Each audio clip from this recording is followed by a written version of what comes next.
So, good morning, everyone. I have to start the second day of the workshop. It's quite a long day, long program, and you hear from a different perspective about InSAR. You have lectures today.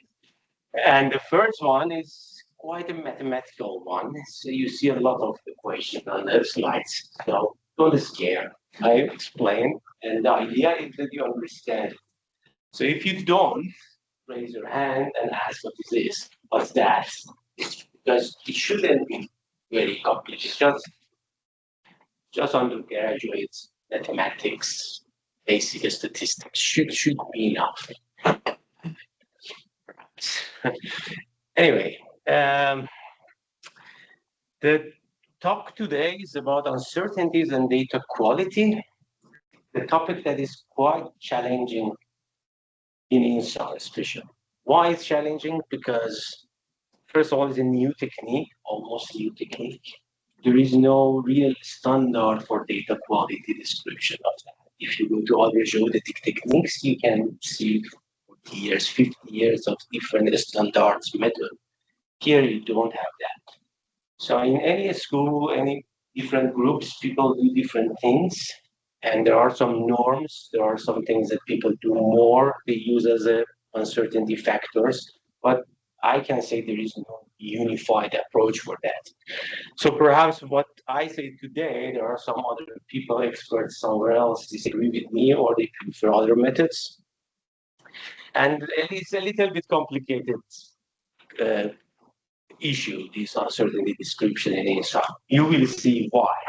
I guess you have a lot of questions. Yesterday, I see lots of questions also in the room about uncertainties, about the error sources.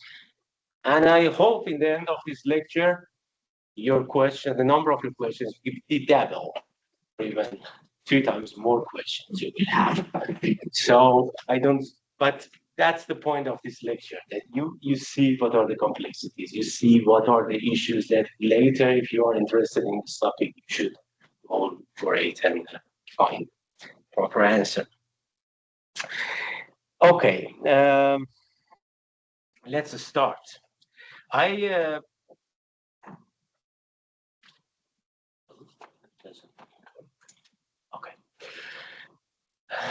start with some warming up from yesterday. So our mind can review the things that yesterday from Tim. This is a slide from Tim. So this interprogram, there's some interpret that. This is Izmit earthquake. There's lots of fringes there. I put one question first about point A here and point C. And even from the color bar, I extract the exact number of point A and C. Point A is Q4, 140. Here is bluish area here. And point C minus Q4, that's here. So the question is, what is the deformation of C relative to A? So if you take the point A as a reference point, then how much deformation you observe here in the line of sight direction? And then if you answer that, the second question, is this deformation towards the satellites or away from the satellites? Because always the deformation that you observe is either towards the satellite or away from the satellite. But first question, how much deformation we have? How many millimeters? How many centimeters? I put the wavelength. Give a 30-second thought to that, all people also online, and then I will give an answer.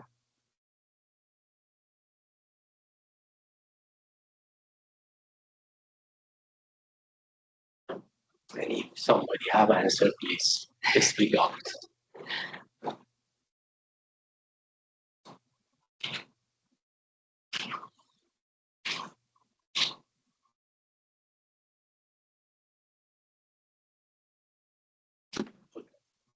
Yes? If there are uh, 10 centimeters. 10 centimeters. And it is going towards the satellite. Yeah. Let's see. Uh,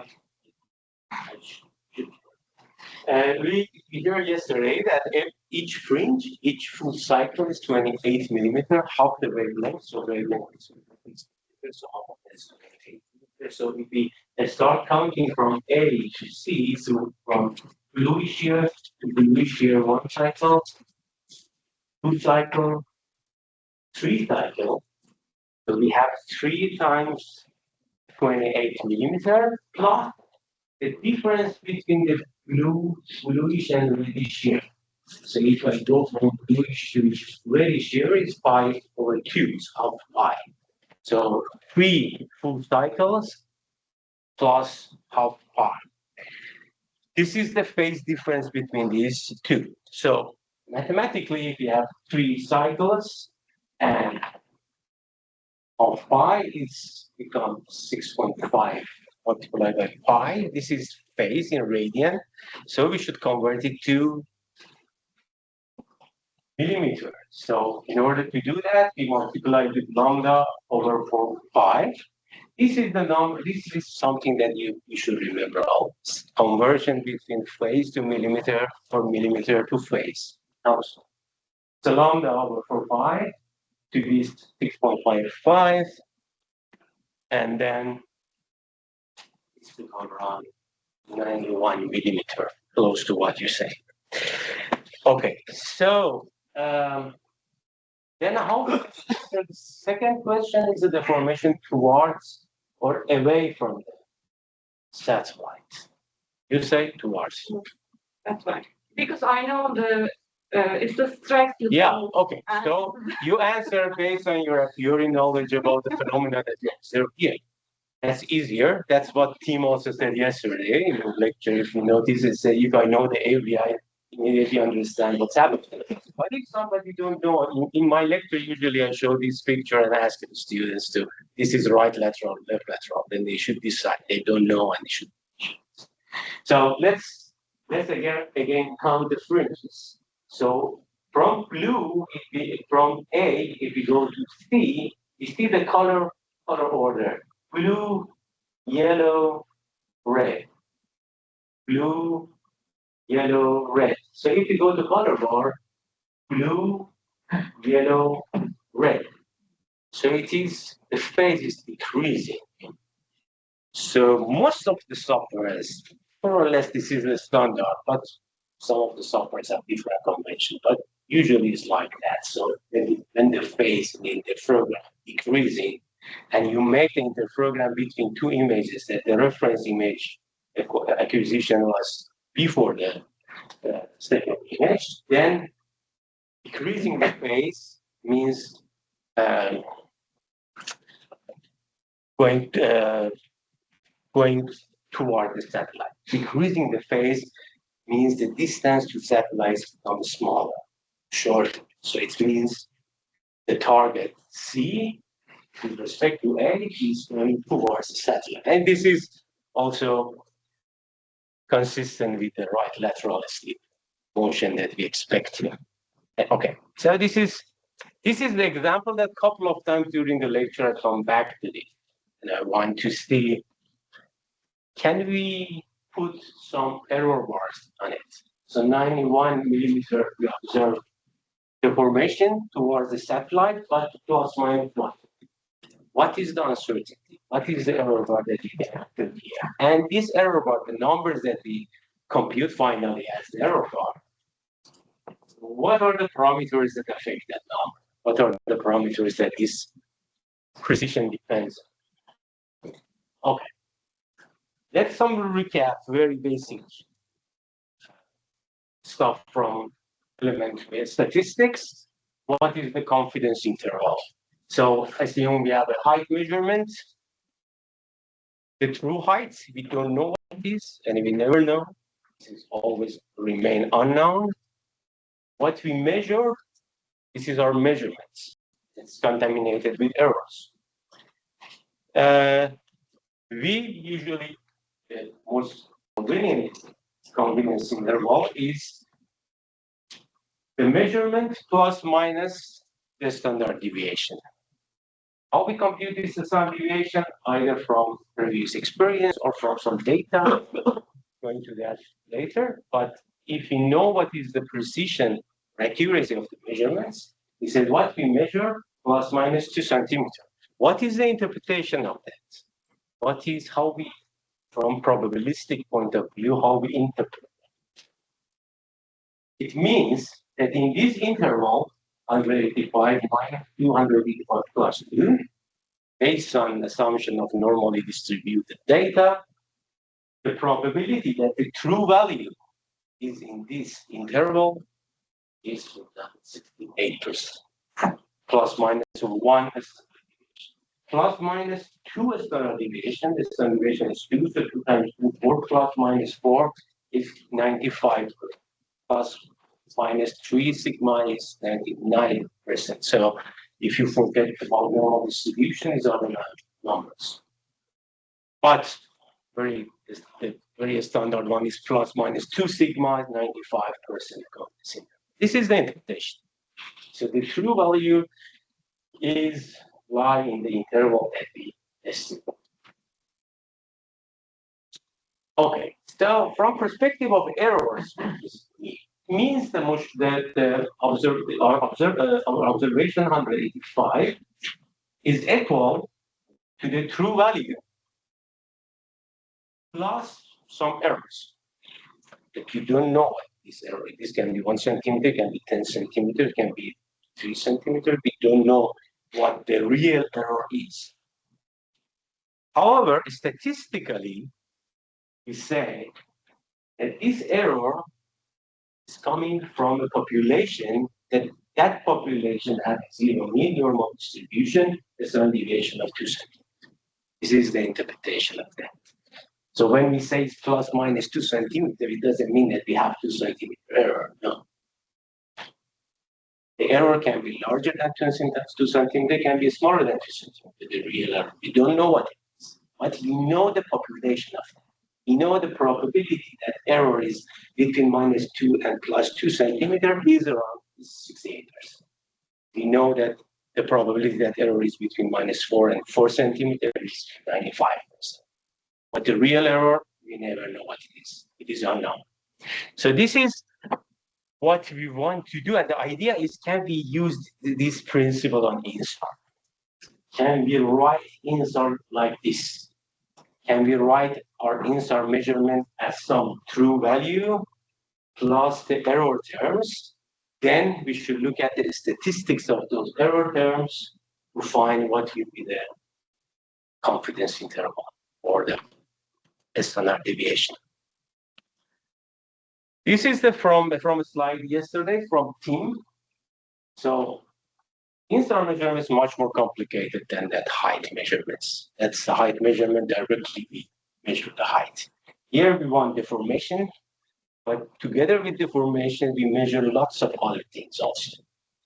Geometrical phase, topography phase, atmospheric phase, noise phase, and deformation phase. That is the signal of interest that we want to measure. This is what we want. This is, yesterday, we discussed that this is usually geometrical phase, we correct that. So we assume we don't have that in the final data. There are some residual from that remain in the data that usually in different methodology, we try to correct it. So I'm not going to address this as a really confidence interval. This is something that, even if it remains in the data, it is have a very systematic behavior. It doesn't have a random effect. The same is for topography. Topography, there is a very clear relationship between the phase and topography. Usually, we know the DM of the area, we subtract the DM phase, and then even the residual of that, you heard from Andy yesterday that we can also estimate that. Atmosphere, we have a full lecture yesterday about that. There is a long wavelength pattern, troposphere, ionospheric phase. I'm going also to discuss it today. This is one of the main error sources that affect that confidence interval and the randomness of data, and also noise. That usually noise even if we filter it, the remaining part we should explain it by the error bars. Okay, but this is not the whole story. It's even more complicated than that. So even I decompose those phases much more. So I put here, it's a bit different from Tim's slide, but all the components are there. I put the range phase. Range phase is all the phase components related to the distance between satellite and target. The formation, so it's shorten or make this range longer, or geometrical phase, topography phase, all these things that we already discussed. So this is what we want to measure. These are what we usually correct or estimate. In atmospheric phase, we have atmospheric effects that usually is like a ramp that we try to estimate it. Systematic effect. I'm not again talking about the randomness and that. Vertical stratification is the part of the troposphere that is very dependent on topography. This one also is usually estimated, but in a very high topographic area, high mountains, it's a little bit tricky, but still numerical can also correct that. So we treat this one also more in a deterministic way, not stochastic. The rest, it means, is turbulent mixing part of the atmosphere. It is very random. And all the phases related to the correlation. Correlation is from the scattering phase of the surface. You have 4 different scattering correlation in InSAR: geometric decorrelation, Doppler center decorrelation, volume decorrelation, temporal decorrelation. I will explain one by one. And then we have some noise, thermal noise that yesterday explained, and some processing ones. But these are the red ones, are the main error sources that we need here if we want to answer this question.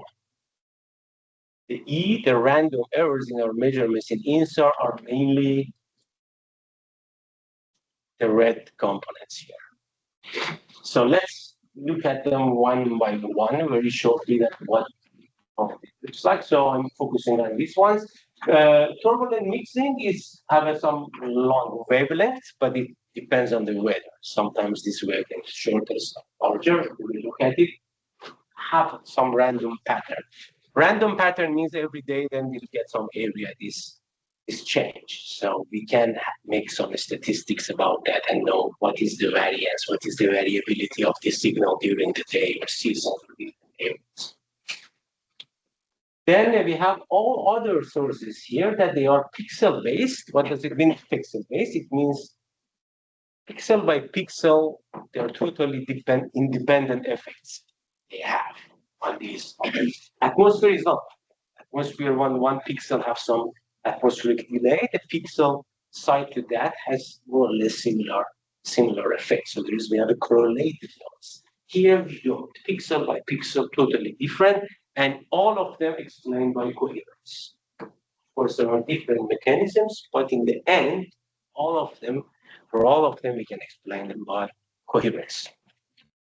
So you can imagine that 25% of this lecture today is about coherence, because coherence can explain all these things. Okay, let's start from a scattering phase, all these for the correlation here. The correlation, why this happened? It was a slide yesterday you saw from Andy.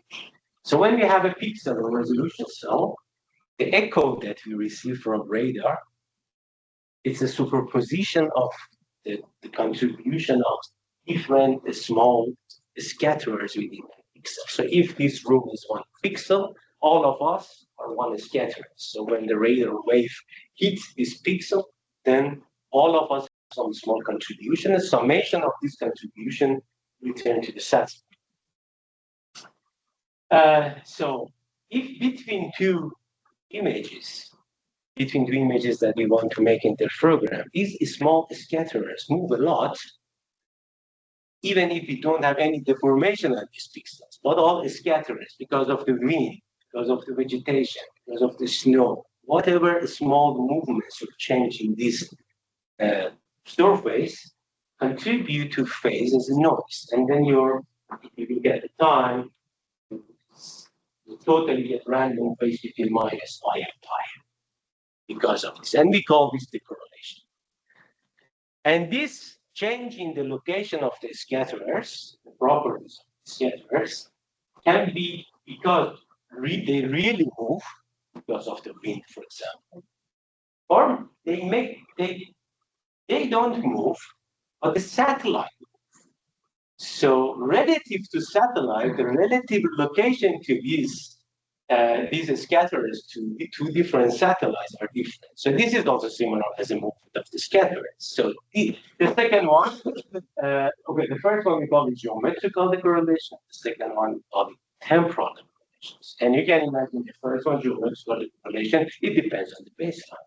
So if you have a larger baseline, larger geometrical baseline between two satellites, then you have more geometrical decorrelation. And temporal decorrelation depends on the temporal baseline. The larger distance in time between two acquisitions, then you have a more temporal decorrelation. This is the effect of baseline mainly. This is from ERS satellite. ERS orbital view was not as beautiful as Sentinel, that you always have around 100 meter, 200-meter baseline. Sometimes you have 2-kilometer baseline. So they couldn't control 20 years ago the satellite that's always go through the same range. So here, let's look at the very noisy. This is very noisy. You see, it's the same area. The interferogram doesn't show anything. It's just noise, pure noise. The perpendicular baseline is around 1 kilometer to 100.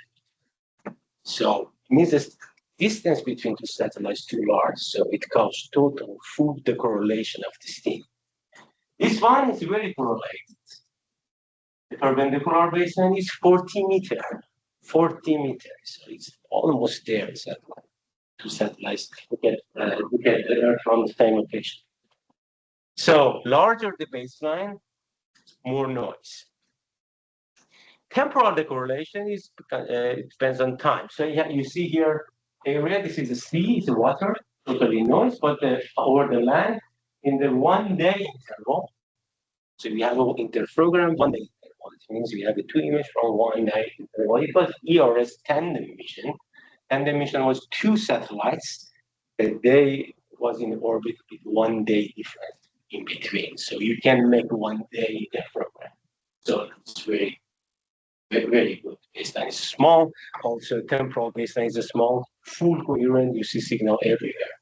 After 1 year, this is from Netherlands. The landscape is mainly vegetated. After 1 year, you see this. After 2 years, 6 years. So still after 6 years, you see some signal there. There are mainly cities, roads, buildings. They don't change in time. But the rest, the vegetated area is totally noisy. This is the typical landscape. Lot of noise, similar to here. So very rough idea if you get from the water is totally decorrelated. Desert and rocks, low temporal decorrelation, it means they have a high coherence. Vegetated areas, medium to high temporal decorrelation depends on the vegetation, the growth, the crop type, the volume, and different properties. The two other decorrelation here, I don't explain that much. Doppler centered decorrelation is very similar to geometrical decorrelation, but instead of, it depends on the Doppler baseline. Instead of depending on perpendicular baseline, it depends on the Doppler baseline. It means the two image look at the Earth from two different split angle, two different baseline frequency, but the effect is very similar to geometrical decorrelation. And volume decorrelation that is mainly in the forest area, in the areas that the wave can penetrate to the volume, you have that. And on the ice, the longer wavelengths have more volume decorrelation. So because they can penetrate to the medium more. So, okay. So the rest of these two is thermal noise and processing noise. Don't read it. Later you can read it, but just thermal noise yesterday. Him explained. It depends on the antenna electronic characteristics and thermal noise, and also the radar cross section of the targets that we look. So I don't like actually the system noise because this is not only because of the system, also the targets contribute to this noise. It depends on the signal to noise ratio. The noise coming from the satellite, the signals coming from the target. So this ratio causes this noise. Usually it's very small. And processing induced noise, this is the processing when we make the interprogram. So mainly for registration and resampling. We never, when we want to have two images and we want to subtract them from each other to make interprogram, we should resample them top of each other, should register them. And we never can perfectly register. Geometry is different. There always be some small co-registration error. And this co-registration error makes some noise. That this noise is processing induced noise. The good news is all of these components, 6 components, we can explain all of them, but one single number as coherence that you see the explanation yesterday. Okay. This is the coherence. How we make the coherence, how we estimate the coherence. We make a window around 1 pixel, and we take simply the average. It's a coherent averaging and normalized way of averaging. But it's just simple averaging. We average over area, and the normalized amplitude of that average is, we call it coherence. Coherence by definition is complex number. So this number between 0 and 1 that we usually talk about is the amplitude of that. The phase of that is simply the multi-loop interferometric phase. You take the average of the phase, you have multi-loop phase. So the coherence by definition is complex number, but usually when we say coherence, all people means the absolute of that between 0 and 1. It's similar to the correlation coefficient, but this is in complex.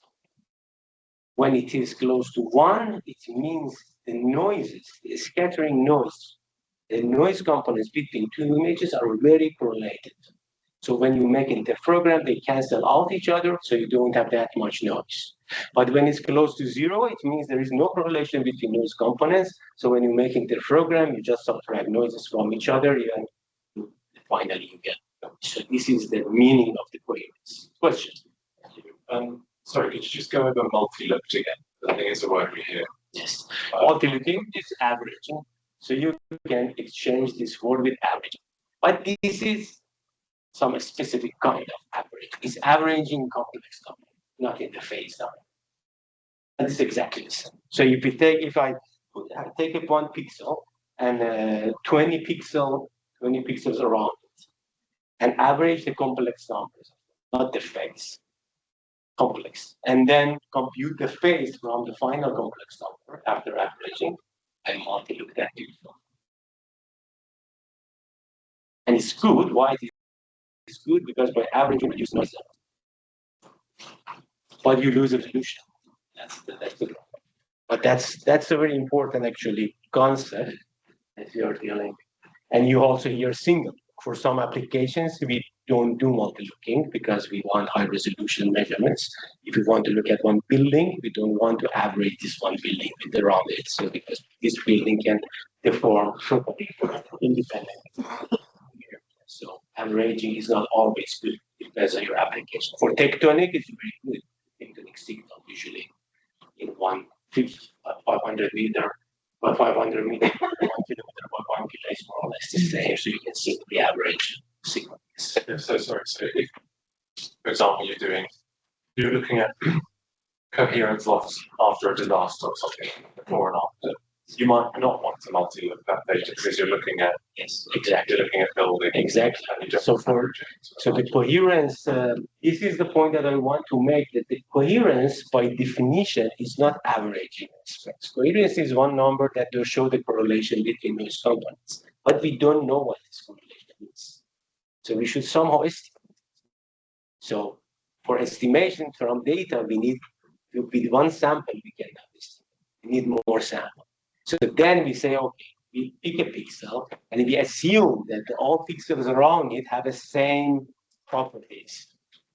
So then we say, okay, we have samples, we take average from it. But in reality, if you want to really have a real coherence, the satellite should stop and measure that point 1,000 times, and then you take average from that 1,000 measurements, and then you have a real coherence of that. But this never happened. So that's the way that we actually estimate. That's the reason that I took cap on it. This is our estimation of coherence. The real coherence we never know. If you have very good pixel, very good pixel, without any noise, on, for example, corner reflector, it is very good. In the middle of the forest, so all the pixels around it are fully noise, but this pixel is totally good pixel. So if you compute the coherence like this, you think that the pixel doesn't have a good coherence, but actually it has a good coherence. The point is the pixels around it are not representative of that pixel. So that's okay. This is one image from, again, Netherlands, coherence on one of those one-day interferograms. All the white areas are coherence going for one. Very good. 1 day interferogram. This is the same area after 3 years. We lose the coherence. Only some bright pixels here. There are cities. Here you see there are buildings. So this is actually the concept of persistent scatterers. Try to extract those points. Anyway, this is the coherence estimation. I go very fast in these two slides. I already explained. There are two main assumptions required for coherence estimation. One is signal consistency. You assume that in the window that you average, your signal, your deformation should be steady. So otherwise, you shouldn't do what. And another one is statistical homogeneity. Statistical consistency. It means all the pixels that you average, you assume that they have the same statistics, they have the same noise. So you don't want to average water with buildings. So you want to average same scattering characteristics to have a good estimation of coherence. And the last one is coherence estimation is bias. If this is the real coherence, and this is what we estimate, especially for low number of coherence, you cannot estimate it correctly. You overestimate. So if you're able to get the coherence 0.2, don't be happy that there is some signal there. This 0.2 can simply be a bias, not real coherence. So it means the estimated coherence, for example, here is much larger than the real coherence. For the large numbers, it's okay. Both of them fit. And when you have a larger multi-looking factor, L is multi-looking factor. You average more and more, then your bias is also smaller and smaller. So if you have a large number of pixels to average and your coherence is more or less larger than 0.4, you are steady. But this is important because some people, for example, do estimate coherence on water, and let's say you have a 0.3 coherence, and then if you multi-look, you get some precision. No, that's just zero coherence, but because of this bias, you get high coherence. So be careful when your coherence is not very high. And what will be a reliable value? It depends on the multi-looking factor also. There's no standard, it depends on the application. If the real coherence is 0.2, the real one, not the understatement, then it's still good because even with 0.2, if you multi-look a lot, you can get good precision. You can remove the noise. If you are in a for example, in an area that you have a lot of pixels around it that you can average, then even 0.2 is good. But if you are limited to the number of loops, or if you look at just single loop pixels, it's very difficult. Depends on applications. I say by experience, 6 or 0.7. But in some applications, I don't have a 0.67. I try to extract information even from 0.2. So. Yes. Apologies for M is only looking for What do you mean? there is the This one. No, Yeah, L is the multi-looking factor. The number of pixels that you average for multi-looking. range and azimuth by 5. Yeah, here the number of pixels we don't. So if you have, if you average over 5 by 10 pixels, your multi-look factor is 50. So if you have a square window of 5 by 5, then your multi-look factor is 25. It's the number of pixels. Okay, this is good. This is a equation of that. It's very complicated. But look at the picture of that distribution. This is a distribution of phase due to the coherence. And you see it for 1 loop, 10 loops, 20 different loops. Let's look at the 1 loop diagram. And for different coherence levels, coherence 0.1, 0.3, 0.5, 0.7. So when it's 0.9, the distribution is very peak. Your measurement is more precise. You have less noise. When the coherence is low, the distribution is wider. Then you have a less, you have a higher noise, less signal to noise ratio. If the coherence becomes 0, what would be the distribution? It's become a flat line, uniform distribution between minus pi and pi. You don't see anything, just noise, just one random number between minus pi and pi. So even the coherence is 0, there is no information in your interferometer. With the higher number of loops, the distribution becomes narrower and narrower and narrower, so you get better signal. Okay, so the higher the coherence, the more peak the distribution. The higher the coherence, the lower the standard deviation. The higher the coherence, the better the precision. Multi-looking improves the precision. Note that the distributions are not normal. This is also very technical, but we can tell. Our measurements in InSAR is not good. This is much more peak than normal. This one that is close to uniform distribution is uniform distribution. Is not. One of the properties of normal distribution is this unbounded, minus infinity and plus infinity. Here is bounded between minus pi and pi, is a rough phase. So these are the differences with typical standard measurements that we have usually in geodesy. Anyway, so we are looking for variance.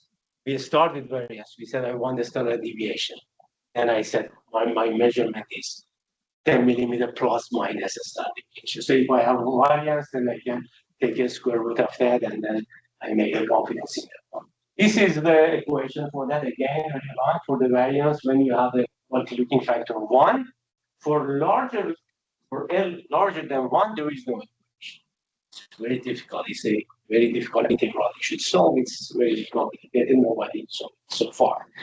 So how we estimate it? If we have coherence, how we estimate the variance when we have an averaging numerically?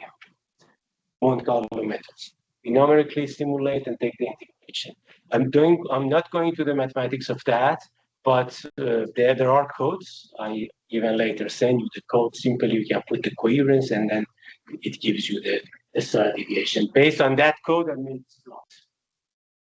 So here you see what is the coherence from 0 to 1. And here you see the standard deviation of phase in radian. This is for multi-looking factor 1, and this is for multi-looking factor 10, 20. So you see when the coherence is higher, the standard deviation is lower. And this is based on phase. If you want to convert it to the millimeter, then you should multiply it by this factor, lambda over 4 pi. If I do it for C-band with lambda 56 millimeter, you get these numbers. So if you are working in the area with the coherence, average coherence around 0.6, and then you average also, you do multi-looking with the multi-looking factor 20, then your standard deviation is around something here, a little bit larger than, smaller than 2.3, is around, I guess, 1.2, for example, millimeter. There are also some number to approximate that. This is approximation. This is the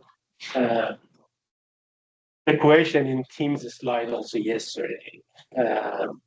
This is approximation that only works for large number of loops and higher coherence values.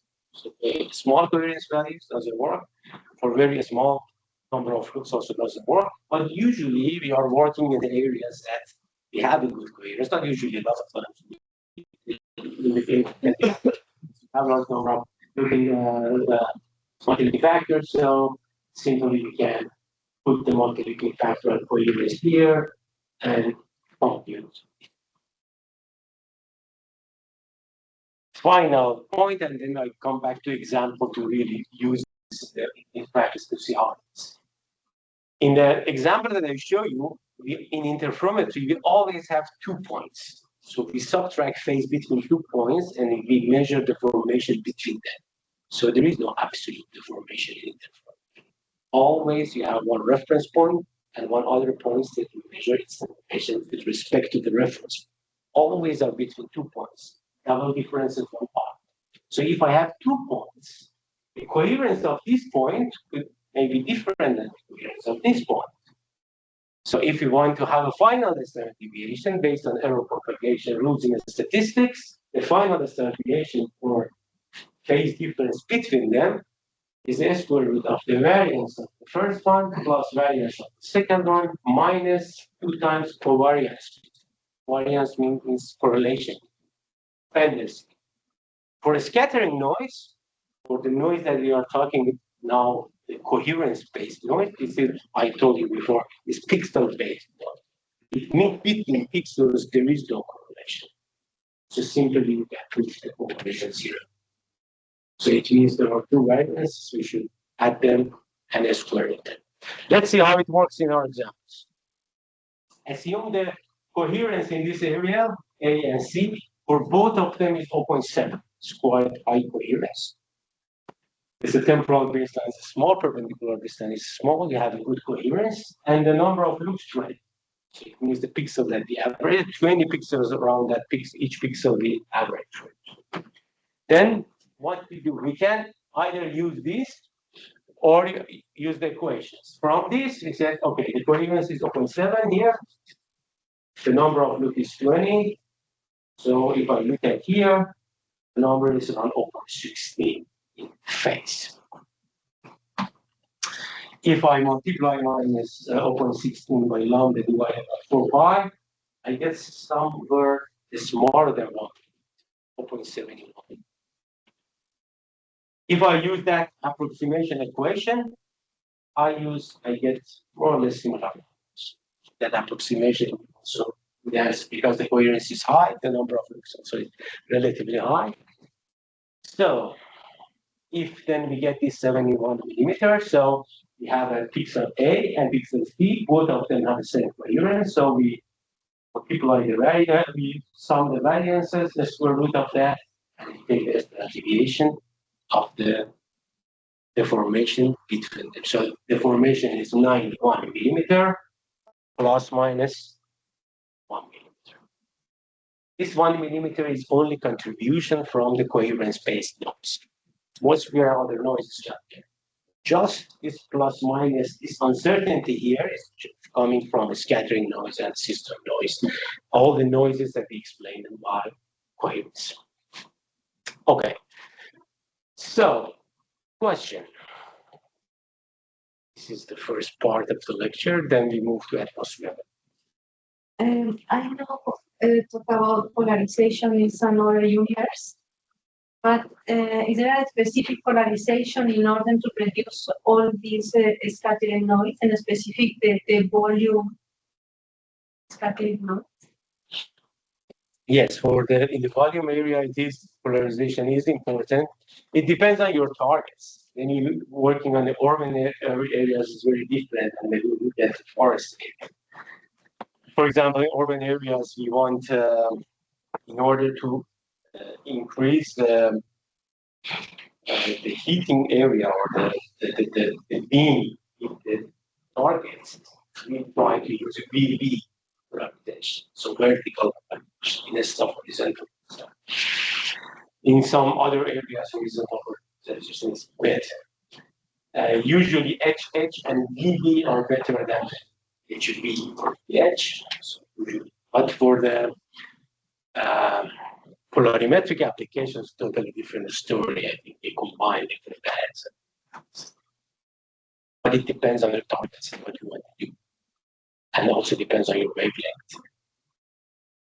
Or the same area can have a better coherence on a VV than HH, or not the way around.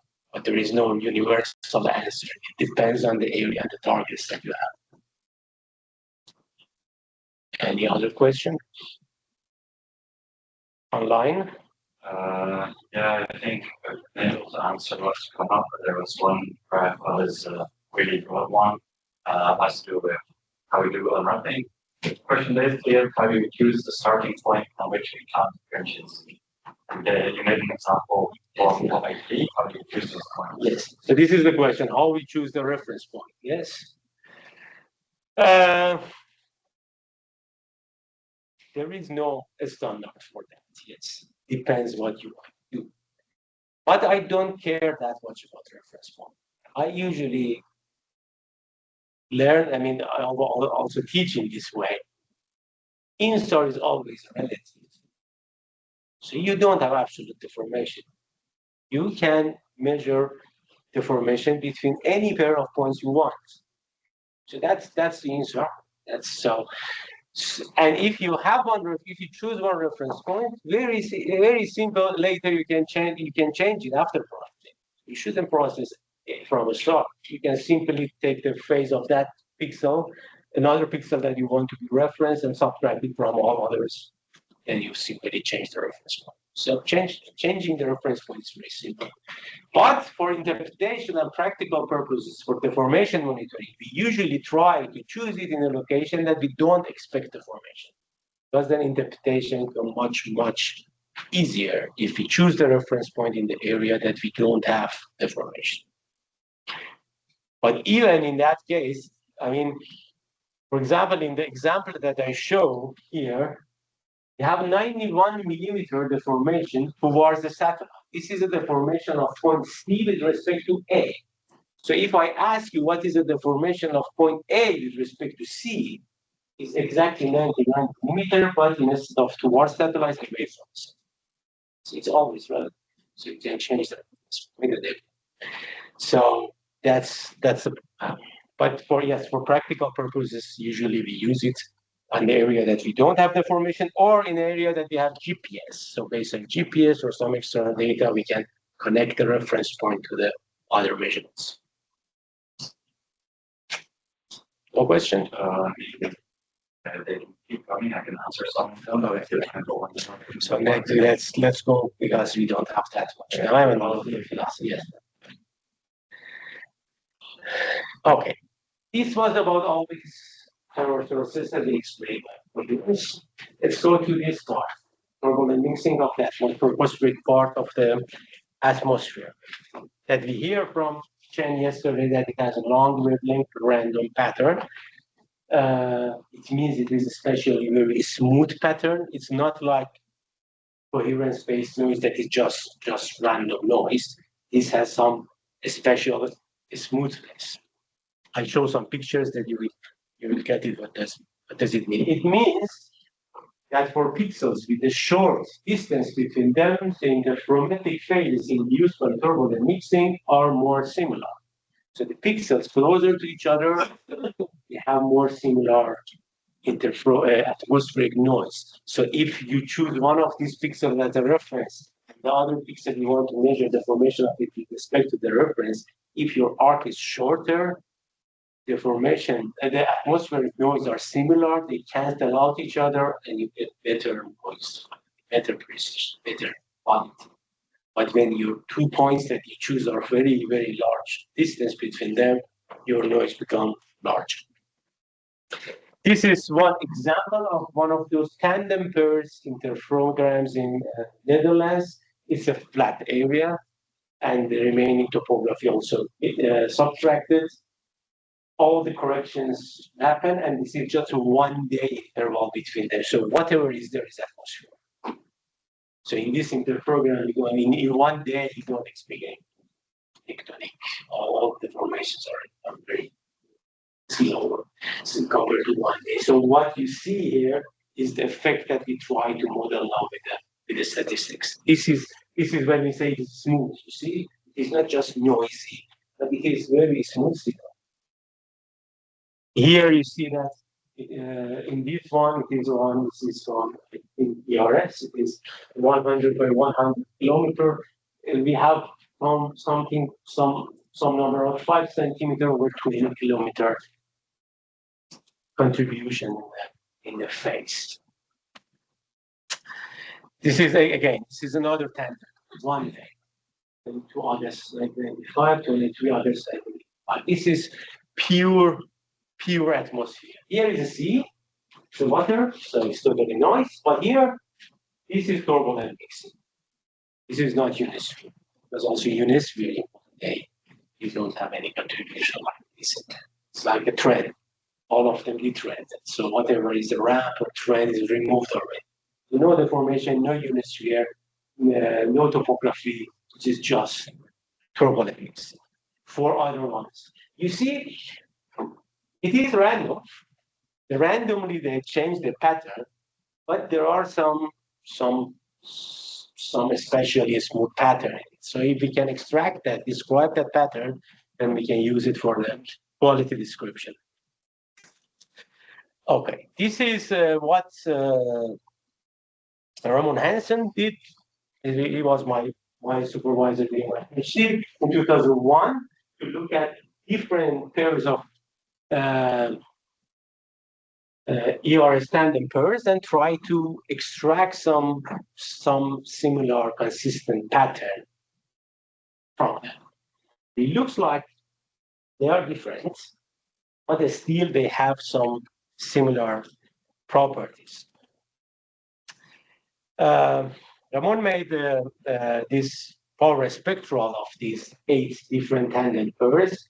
And interesting that you see in the power spectral, if you don't know what power spectral is, I also cannot explain it very shortly, but if you know what the Fourier transform is, if we take the Fourier transform of those 8 images and the frequency domain get their pattern, you see the patterns are very similar.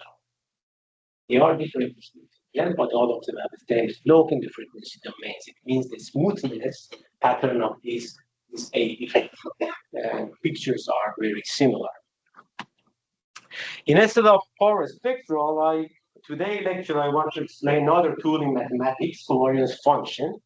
There is a one-to-one relation between power spectral and covariance function.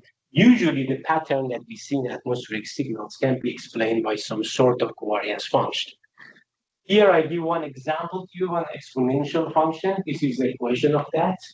So the covariance dependency between 2 pixels is explained by as one variance multiplied by e to the power of distance between those points divided by r. This is the shape of these functions. So if the distance is 0, then this equation gives you the variance. This is 1 and this is 1. If the distance is 0, here we have a variance. And then it starts decreasing. The covariance, the dependency between pixels are decreasing when they have a larger distance. And these R control actually the slope of this pair. So if the R is larger, then this curve is later pushed to zero. If R is smaller, it's really fast pushed to zero. It depends on the characteristic of the atmosphere there. Let's look at some pictures to see that.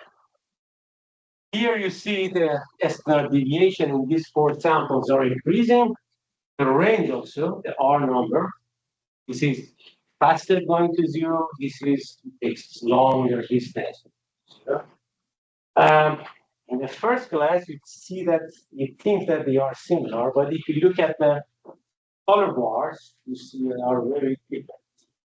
So if I make the color bars same, these are then you can compare it. So here the variance, the variability, the standard deviation is smaller, 5 millimeter. So you don't have that much variability, and also the smoothness of your signal is less. Here you have larger variability. So I can say these typical numbers, these are for the days that you have lower variability, lower turbulence in the atmosphere, then the atmosphere looks like this. Larger turbulence, the atmosphere is not like this. All of them can be explained by simple equation. There are a lot of questions, what kind of covariance functions? There are plenty of covariance functions that can be used. There are people research on that, and which ones are good for atmospheric signal. But this one is one of the popular one. It's not fully correct, but it's very simple and give you some nominal numbers that you can use as an initial guess at what the quality is. So again, this equation we see before, if you have 2 pixels, the final variance or final standard deviation is the summation of the variance minus 2 times covariance. This time for atmosphere, we have covariance. For scattering noise, there are only 2 pixels are independent. For atmospheric noise, the pixels that are close to each other, there is dependency between them. So then you get minus that dependency, which means your final error becomes small, and you have a higher. So if I put that equation here, finally we end up with this equation. The final standard deviation is the square root of 2 to that variance 1 minus e to the power of distance over r. Let's look at our example again. If I take these 2 typical numbers, a standard deviation of 10 millimeter or 15. Assume this is correct. Later I will explain how we should really estimate it from data itself, but assume if these 2 numbers are valid and the distance between point A and point C is 75 kilometer, here is the scale, this is 25 kilometer, so from A to C is more or less 75 kilometer. If I put these numbers to this equation, it's become 40 millimeter. I can say my measurement is 95 millimeter plus minus 40 millimeter. And this is the confidence interval just based on the atmospheric turbulence signal contribution without any coherence there. If I add coherence to it, so I have from coherence a standard deviation of 1 millimeter, from atmosphere 40 millimeter. So I can sum them like this. We never sum the standard deviations. We always sum the variances. So take the variance of this, summation, and then take the square root, and you have a standard deviation 40.2. So really, this 1 millimeter doesn't change that much the final standard deviation. So in this example, coherence uncertainty is insignificant compared to the atmospheric error. Why? What do you think?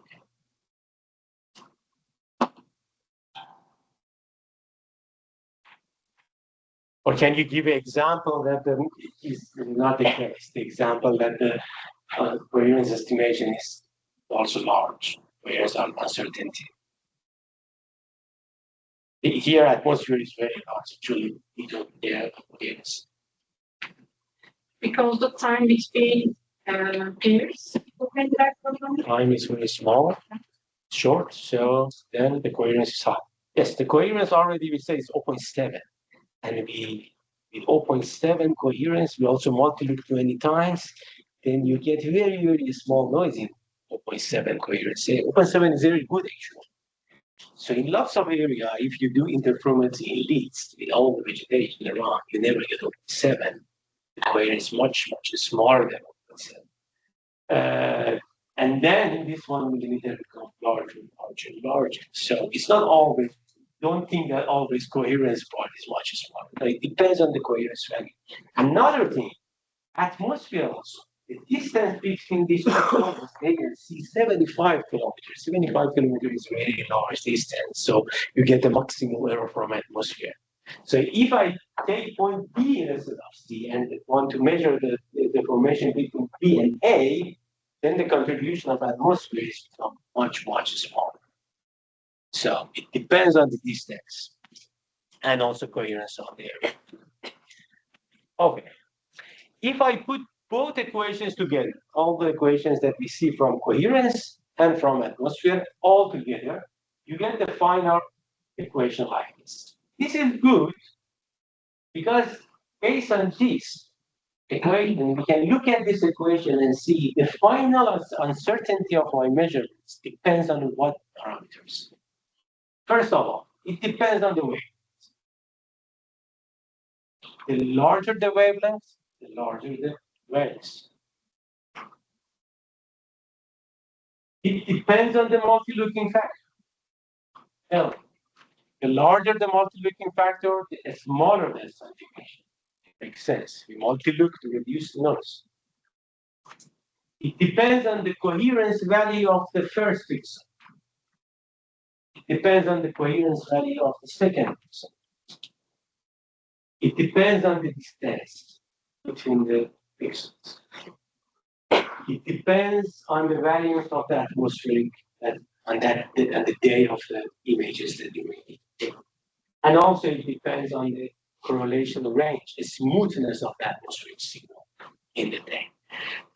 So these two, the last two one is very, very tricky because all we can know that either from numerical weather data we should get it, or sometimes we have some nominal data. We can, very recent paper that I published with one of my PhD students, we take two numbers, very optimistic number, very pessimistic number.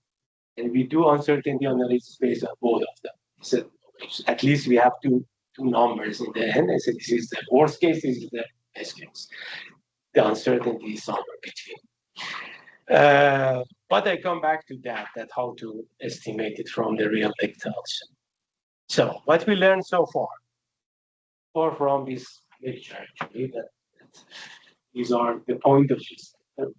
We get a deeper understanding of the different components of the interface. You see the diagram, what are the phases we have, different kind of decorrelation phase, different kind of atmospheric phase, all the phases that exist in the programs. More insights into coherence and its properties. Coherence is by itself, we can have one workshop on coherence, 3 days, really. Different kind of estimation methodology, different. I mean, coherence is something that, but we get better understanding of that now. We learn how to assess InSAR line of sight precision error bars in practice. Very pragmatic way, but at least you can come up with some law. You are not blind to the precision of the data now. But it's still line of sight. So if you decompose it to the vertical and east, you should propagate that based on the error propagation law, but I'm not going to that. Because first you should learn how to decompose and then later learn how to propagate the errors. But and we learn what are the key parameters that this precision depends on, these 6 parameters that we see in this equation. These are the take-home messages: the dependency on distance, dependency on the smoothness of the atmosphere, dependency on the variability of the atmosphere, the dependency on the coherence of both reference point and the point that you want to measure, the dependency to the factor and wavelength. And also we can add to this because the coherence itself depends on 6 different correlation value, and all those 6 different correlation phenomena depends on landscape, baseline, signal to noise ratio. So this 1-2 single number coherence, there are a lot of stories in it. Depends on different factors.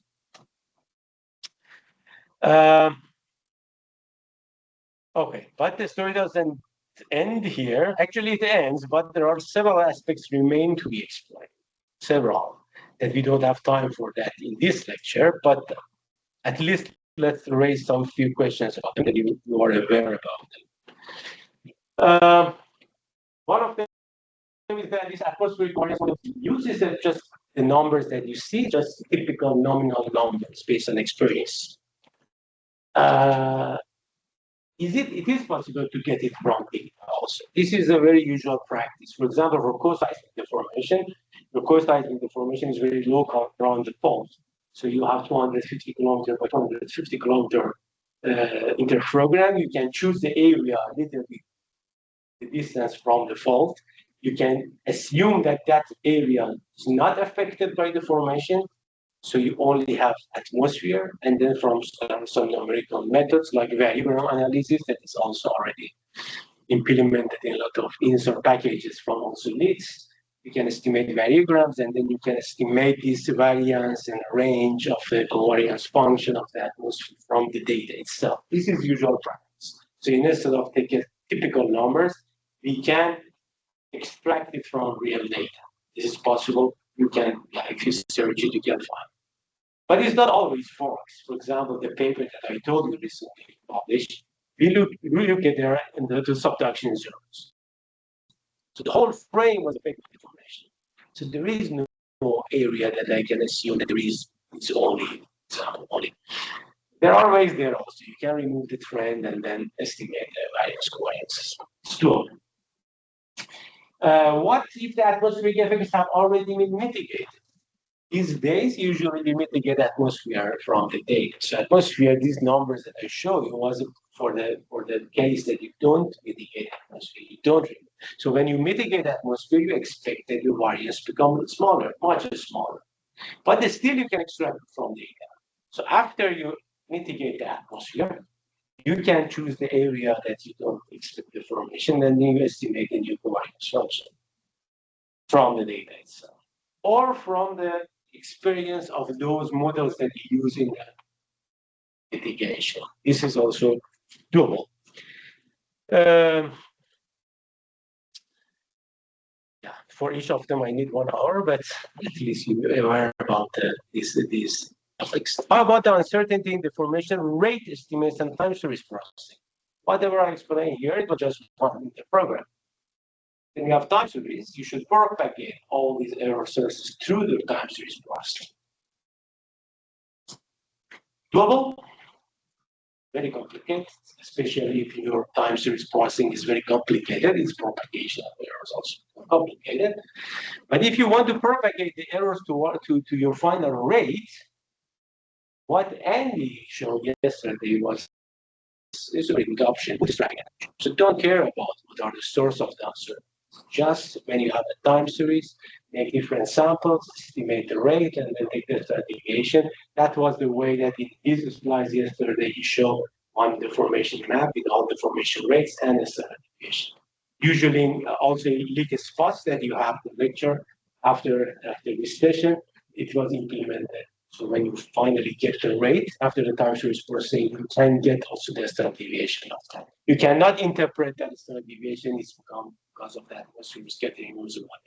But you get at least one number as a standard deviation from the time series processing. What about other sources? We heard from about phase bias yesterday. It's very important, especially in vegetated area. The most important error source in InSAR, I think, still is unwrapping error, because it's difficult. It has a different nature than these random errors that we have. It's integer, and I wanted to put some to assign part of this lecture on unwrapping errors, but finally I see that it really needs broad understanding of the unwrapping methodologies, that's important. You should learn what are the unwrapping methodologies are. The most difficult part of the InSAR processing is unwrapping, something that you don't hear anything about that in this workshop. It is more advanced than the level of this workshop, I would say.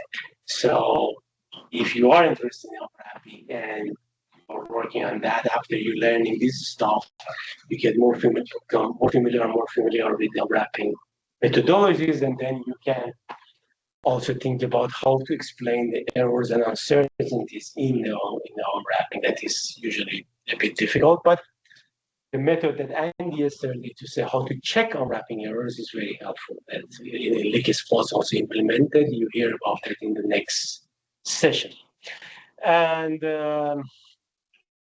unispheric effects also, yes, we heard yesterday about that. Usually unispheric effects and also orbital effects, these have a very long frequency ramp behavior in space. So the ramping, the trending methods usually works well, except when your signal of interest also is looks like. Example, the fact that working on the subduction zones, very long wavelength trend signal, that's very difficult. You shouldn't be trend to remove the errors because then you remove the signal. So it's become a little bit more complicated, but for some other applications, the trending works very well. But anyway, there are different error sources that still for more advanced application of InSAR, you should take care of them. That's it. Any question?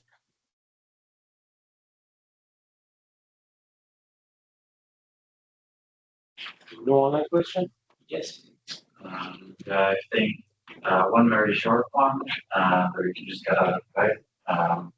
With this, if we report errors usually with plus or minus 1 or 2 sigma. What is the standard? Is 1 sigma standard? I don't think there is any standard. Usually 1 sigma and 2 sigma is. I already said there are some norms. Usually people use either 1 sigma or 2 sigma. Important thing to note is this 1 sigma, 2 sigma, when we associate numbers to that 1 sigma is 68% and 2 sigma is 95%, these are based on normal data. I already said, especially the coherence-based phases are not normally used, so you should be a little bit careful, but it still is a good approximation. 1 sigma, 2 sigma is numbers to use. And then the other question, so I think you answered the one where we have many curves we can estimate uncertainties.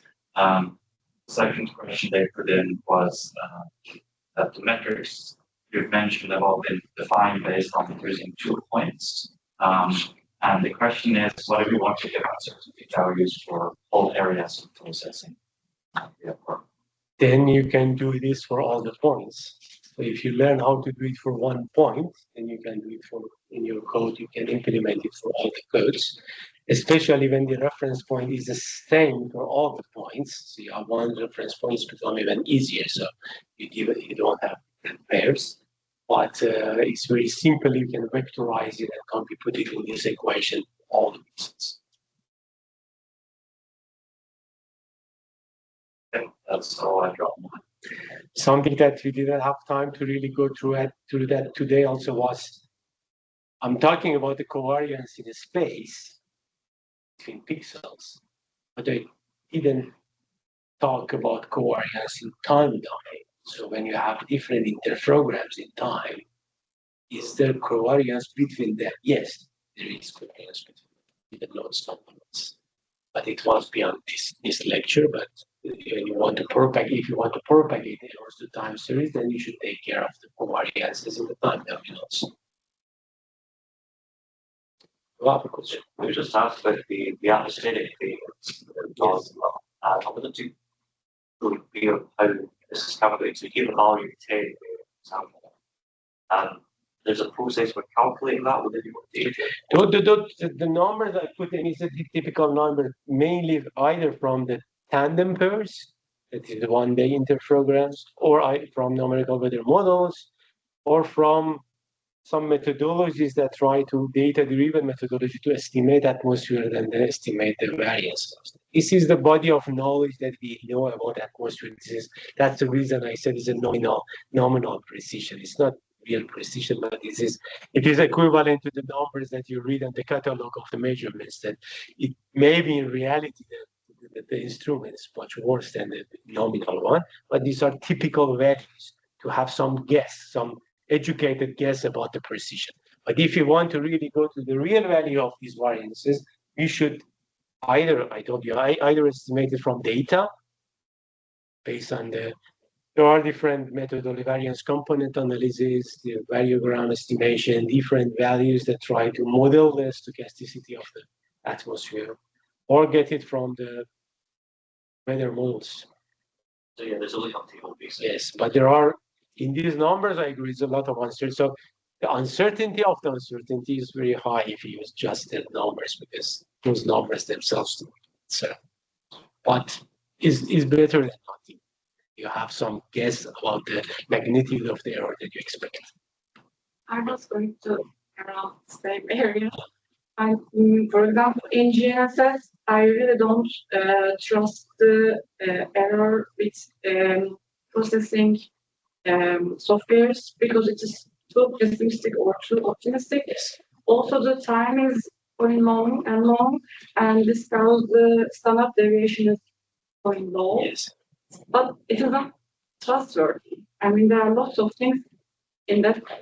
In the GPS also, it depends how you do that. I mean, if you do the proper variance component estimation, some software, some more advanced softwares, you can get realistic values. But I agree, a lot of softwares perhaps assume some simplistic things. The approach that you explain here to, well, especially for atmosphere, is quite very simple. But the idea was that you get the dependency of that error sources to the parameters that is the distance and the variance variability. Of course, the shape of the even not only those two values, but even the shape of the covariance function is something that you cannot have one single covariance function and you say always this one works.